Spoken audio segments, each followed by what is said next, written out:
మనము కుంభకోణం దగ్గరలో ఉన్నటువంటి ఐరావతేశ్వర దేవాలయంలో ఉంటున్నాము. కళలకు, శిల్పకళలకు ప్రసిద్ధి అనమాట. ఈ దేవాలయంలో ప్రతి స్తంభాన్ని ఎంతో చక్కగా ఆ కాలంలో చెక్కారు.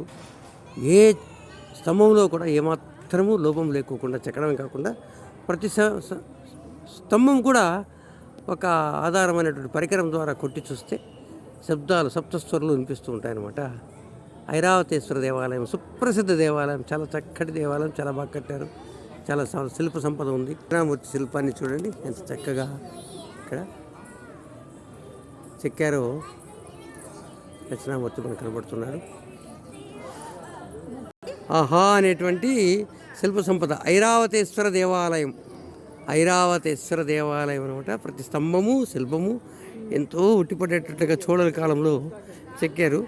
హంపి కంటే కొంచెం గొప్ప దేవాలయంగా మనము భావించేటువంటి అవకాశం ఏర్పడుతుంది.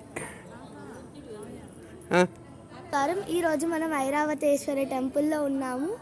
ఈ టెంపుల్ సేమ్ ఇంద్రుడి ఐరావతం లాగా ఉంటుంది కాబట్టి దీన్ని ఐరావతేశ్వర టెంపుల్ అని కూడా పిలుస్తారు. ఈ టెంపుల్లో ఉన్న శిలలు 64 కళలు దీంట్లో అమర్చారనమాట.